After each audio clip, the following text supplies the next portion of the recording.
Hi everyone, thanks for joining me here in my kitchen. I bought some Chinese chives at the market, and so I decided to try and make some pan-fried shrimp and chive dumplings. They are a staple at dim sum. One of the characteristics of these dumplings, they are made with wheat starch, which ends up having a translucent wrapper once it's cooked. I've tried to make this type of wrapper in the past and was not successful, but because I bought this fresh batch of Chinese chives, I decided let's give it a go. So come eat with me, Lorianne Lee, as we make pan-fried shrimp and chive dumplings. To make these pan-fried shrimp and chive dumplings, you will likely need to go to an Asian market to pick up a couple of ingredients. One of the stars of this recipe is that you will need wheat starch. Wheat starch is not the same thing as wheat flour.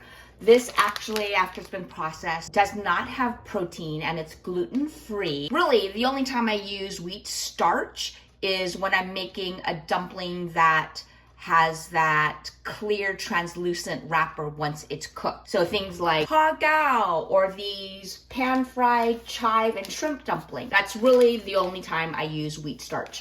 So wheat starch you can find in Asian market. We will also need some tapioca flour, which you can find at like Safeway and things. This happens to be Bob Red Mill brand. We will be using oyster sauce, and again, my one and only Lee Kum Kee premium oyster sauce, the one with the lady and the kid in the boat. We will use some soy sauce, some Shaoxing cooking wine, sesame oil, white pepper, cornstarch, a little bit of sugar and salt, and a neutral oil like canola or vegetable oil. I'm using avocado oil. We will be using 6 ounces of chopped up shrimp, and then 6 ounces of Chinese chives. Now, I've already cut these up, but I wanted to show you, when you buy Chinese chives in the Asian market, they come in a bag. They look like this. You would not want to substitute regular chives, like American chives that you put like on baked potatoes and things like that. So Chinese chive, they are very fragrant, connected at the bottom. The smell, just chopping these up, have made my kitchen have a nice fragrant garlic smell. Chinese chives, you want to cut off the very end. Definitely add those to your stock pot. And then after you give them a good rinse in cold water, you can just chop them up into 1/2 inch to 1 inch pieces. So we're gonna use 6 ounces of that. Chinese chives are also called garlic chives, and sometimes you can find the kind that have the flower blossoms on the end. Either will work. I happen to buy this batch, but you can also buy ones that have the flowers and just not put the flowers in. That's it for ingredients. So again, you'll probably need to go to the Asian market to buy wheat starch and the Chinese chives. I always have frozen raw shrimp in my freezer, and then these are staples that I have in my pantry at all times. As far as special kitchen toys, you will need something to steam. So I will use my steamer tray that I'll put in my big pot. If you have bamboo steamers, that'll work. Or if you want a little plate in your Instant Pot, that will work. Whatever you normally use for steaming, that will work. This is 1/2 teaspoon of soy sauce, 1 teaspoon of cornstarch, and 1 teaspoon of Shaoxing cooking wine. And I'm going to add this to our shrimp. This was 6 ounces of shrimp that I chopped up.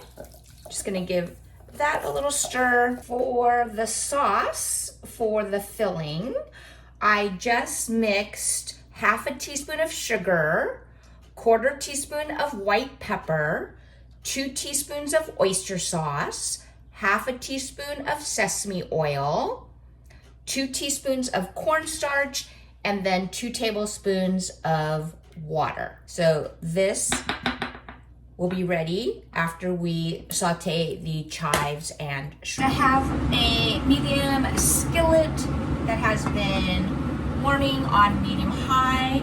I'm going to add 1 tablespoon of avocado oil. I'm just eyeballing it. That's about 1 tablespoon. I will swirl that around. Once the oil is hot, again, this is on medium-high, I'm going to add my 6 ounces of chives. The oil is now rippling a little bit. Put in the chives. We're just gonna saute these for about a minute.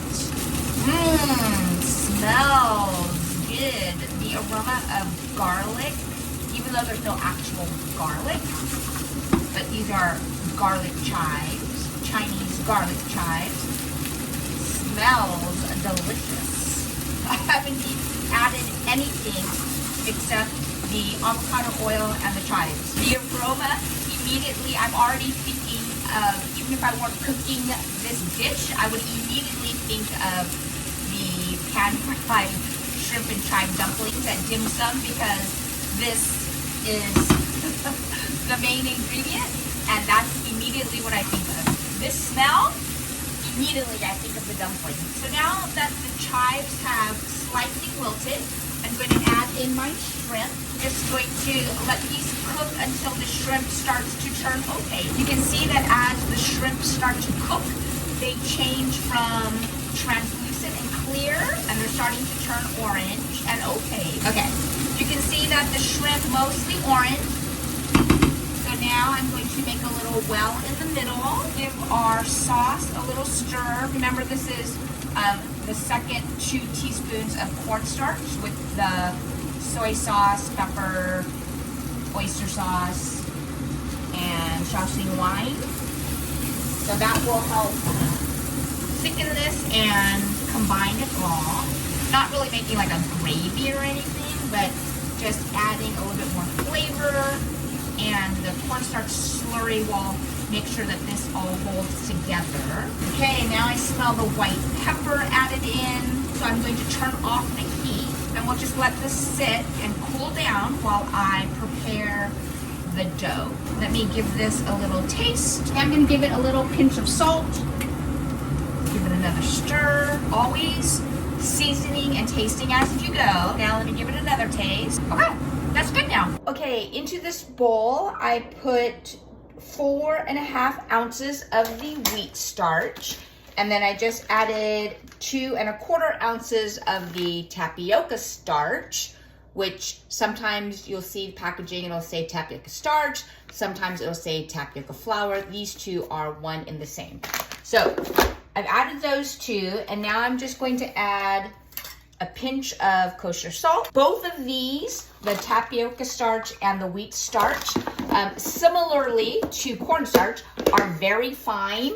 And so even closing the bags, that's why I have like in a Ziploc bag, it's just all over. So don't wear black when you are using wheat starch and tapioca starch. So I'm just gonna give these a little stir. Now I'm going to make a well and add in my boiling water. You could boil it over the stove. I just did 2 minutes in the microwave. I may not need the full cup. I think I will need a little bit more.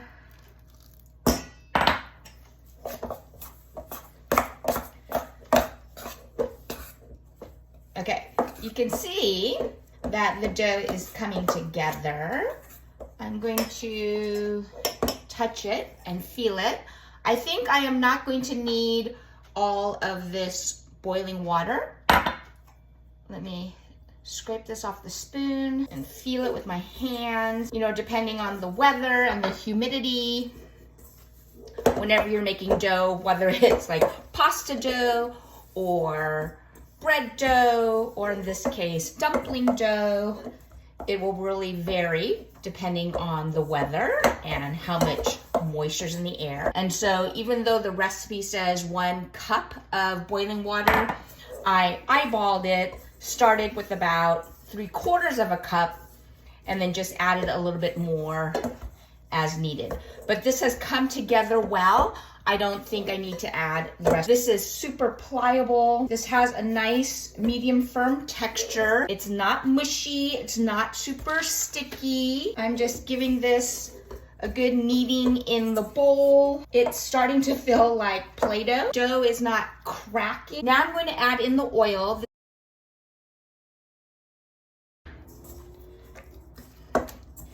And yes, I'm still using my hand. I could dump this out onto the work surface, but I'm just doing it in the bowl. Dough feels nice and smooth.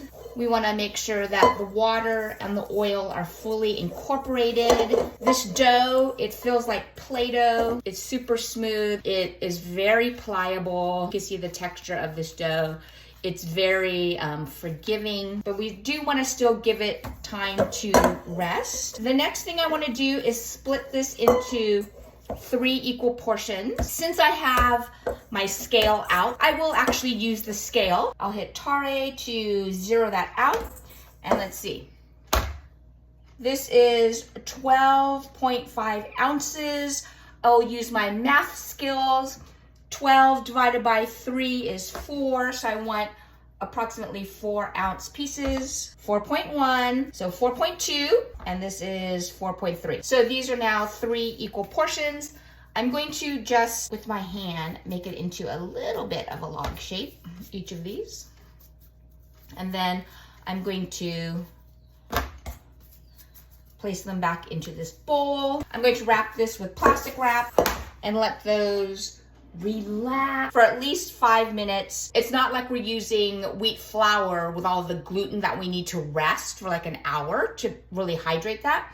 So we just need it to rest for a little bit. All right, I have cleaned up my work area, taking one of these 3 portions of dough. I am rolling it out a little bit, and we're going to make this into 6 pieces. So I am using math skills, so using my bench scraper to cut it in half, and then each of these into thirds. Okay, just setting those aside. I can roll these out without using my rolling pin. Okay, the recipe says make 4-inch rounds. They actually, the one I'm trying, use a tortilla press. I don't have a tortilla press, so I'm just using what I do have, which are my fingers, because I wanted to see if I could do this without even using my rolling pin. So here is a round, it's about 4 inches, and you can see that the dough is opaque and white. I'm going to take a heaping teaspoon of filling, and I'm going to fold, I'm gonna use my hands and try and fold the dough over. That might have been too much filling because I want to completely seal this. So let me take a little bit out. It's seeping out a little bit, but it's kind of sealed. All right, let me place this seam side down. I have just a baking sheet with a piece of parchment on it. Okay, so now I'm taking another piece of my dough. I'm just using, this dough is so gentle, it's so smooth, it's so pliable that I think you can just do this with your hands and not use a rolling pin. Pressing so that it's all thin. I'm going to do still a heaping teaspoon, but not quite as heaping as that first one. I'm using my thumbs on the top and pressing all around, and I'm just rotating, and it's, I guess this would be similar to making a pizza crust. And I'm using my fingers to feel, to make sure that the wrapper is the same thickness all the way around. I'm going to put in a rounded teaspoon of filling. Now, let's see. Oh, that looks like a lot. Let's get successful with the closing first. I wonder if I did bottom, top, and then the sides. No, I think it does need to go in order. Okay, you stay in there filling. Stay in there. I should be able to seal up the bottom. Get in there! Get in there, Chive!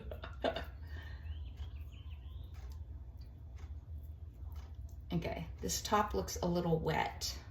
Let me see if I can pinch these in so it'll seal. Oh no, I pressed too hard. Okay, so now I've got a crack. Let me try and pull that chive out and try and pinch the break so that it will be sealed. All right. Seal. These aren't looking that great so far. All right, I am continuing my stuffing of the wrappers with the dough. So far, what I've realized is it's important that my hands are dry. So after doing the first fold, I'm using my thumb to press in the filling so that I can use my right hand to fold over the dough, and then I'm using my right hand to try and seal by pinching the dough together. What happens if the wet, it's not like, liquidy, but the moist filling gets on the dough, then it's harder to seal. So I'm trying to use my thumb for my left hand just to help shove the filling in, and then using my dry hand from my right hand to seal them. These are pretty small as I'm filling them, so I wonder if they're going to really expand.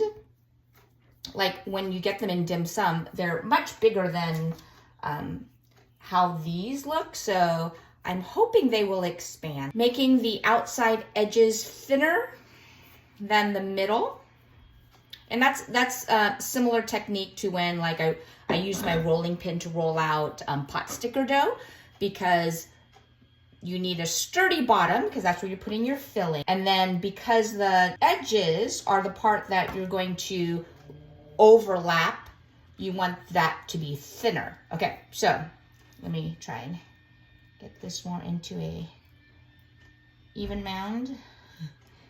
I feel like I'm overstuffing, but I don't want to put too little and then have them not have any filling. Okay, so I'm pulling the bottom up towards the middle, using my left thumb to try and keep the filling down, and I'm rotating it and trying to make these pleats with the wrapper. And then I'm trying to use my dry right hand to squeeze the dough together to get it sealed. That came out. Okay. I'm getting better so that the top is solid without a lot of cracks. You can see the ones that I started with have more cracks. I'm getting a little bit better. I think this will just take more practice, but I'm going round and round with my dough. Now that I'm working with the dough, I wonder if I actually use too much water at first. Remember, I used less than 1 cup, so I didn't use the full cup of boiling water. But once I added in the oil, plus the more than 3/4 of a cup of the water, I wonder, I'm not sure, but I wonder if that made the dough too wet. Okay, so I'm folding, using my left thumb to try and keep the filling in, rotating and trying to just fold over without cracking the wrapper. So you can see it's not super streamlined process, but because the dough is so soft and pliable, I'm able to, you know, push it around. All right, I've used up my dough. They not quite giving me much confidence, but we'll see. And I have this much filling left over. So I'm bringing up some water to a boil in my large stock pot, and I have my little steamer plate thingy that I bought. It came with a silicone liner so that the food won't stick, but I'm still gonna give it actually a spray with some cooking oil. And I'm gonna place this in the pot. If you were not here the last time I steamed something, that is the steamer plate that I use, and I use this tool to help me pull this plate out because it's a tight fit. If you use like a wok with bamboo steamers, that's great. Whatever your setup is for steaming, that's what this requires. I am actually going to try 2 different cooking methods. This recipe says steam these dumplings and then pan fry. I will try that with some of these shrimp and chive dumplings. However, I know that like when I make pot stickers, I just start them in a pan with oil to get that browning, and then I add water to the pan and steam it.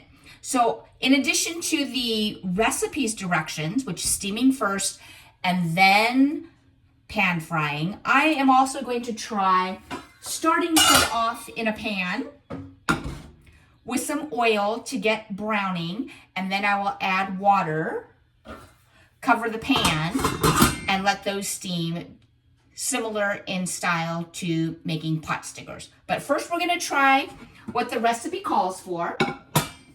So we're gonna start with steaming, and then we will, okay, my pot is now hot. So this recipe calls for steaming first, then removing those, and then switching to a pan to pan fry. So we'll try this 2-pot method, although I think my intuition tells me that I should be able to get the same type of results with only 1 pan. So we'll see. So as soon as this comes up to a boil, we will steam these and see how they look. So right now, just a reminder, they are opaque and white, but once they are cooked, they will turn translucent. And that's because of that wheat starch. All right, it has been 10 minutes. They are starting to get translucent, but not completely yet. So I'm going to put the lid back on and let them keep cooking. All right, these are now pretty much translucent, so I'm going to move them over and put on this pan. Once this comes up to temperature, I will add some oil and we will pan fry these to get the correct texture. So according to this recipe, once these are steamed, now I can pan fry them. So I'm going to add about a tablespoon of avocado, about a tablespoon and a half. So that's about a tablespoon and a half of avocado oil. And right before it is about to smoke, I'm going to add these in smooth side down. So here's the top and here's the pleated side. I'm going to place that in the oil. Ouch, ouch, ouch! Yes, because these have water. They are splattering. These are hot to touch, but they are manageable. Instructions say to cook these on the smooth side for about 3 minutes and then turn them over for 2 minutes. Now, when you are cooking these, you want to make sure they don't touch because then they'll stick to each other. So I just turned this down to medium high And I'll let these cook for a few minutes, trying to make sure they don't touch each other. And then I will flip them and cook them for another 2 minutes. All right, I just took these off the stove. They look good. You can see here's the bottom of one that has the pleats, and I can turn it over and you can see a little browning on both sides. So I'm going to give this a taste and see how it is. Hot, okay. Hot. Okay. It has a nice chew to it. It's very hot. I think I should have cooked the shrimp and chives shorter so that the chives had more crunch here. They're super soft. Let me take another bite. Hot. They're tasty, but you can see that the chives are super soft and cooked. I think I would definitely like them if they were less cooked. But even though the dumplings before I cooked them looked pretty sad, the end result is good. Hot but tasty. Nice chew on the wrapper. It tastes good. All right, the steaming and then pan frying worked well, but I want to try just pan frying like I do with pot stickers to see if the end result will be the same. If so, that will save an extra pot as well as cooking time. So I have my skillet. I'm gonna add about a tablespoon of oil.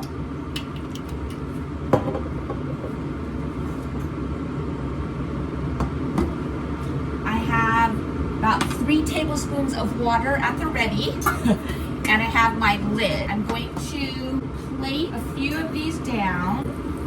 I have the pan on medium-high, and this pan frying, then steaming immediately is the method we use for like pot stickers. So let's see if this method will work on this wheat starch dough. See if they will become translucent and pan fried, even if we don't steam them completely first.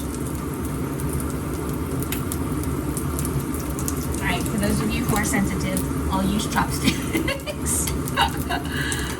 Even though I am just a home cook, I also have very tough hands and fingers because I'm used to touching hot food. Okay, so once these get nice and golden on the bottom, not quite yet, I will add the water. So we'll just keep an eye on these. I want to stay right here because they can quickly go from not ready to too dark. Okay, so you can see this one is starting to get golden brown. So I'm going to add the water and immediately put the lid on. Okay, it's been 5 minutes and the water has evaporated, which usually the water needs longer to evaporate so that they can steam. So I'm actually going to add a little bit more water, and let me turn these all over. They are all golden brown on the one side, so I think this is working, and they're starting to get translucent. I'm going to turn the heat down a little bit, add a little more water.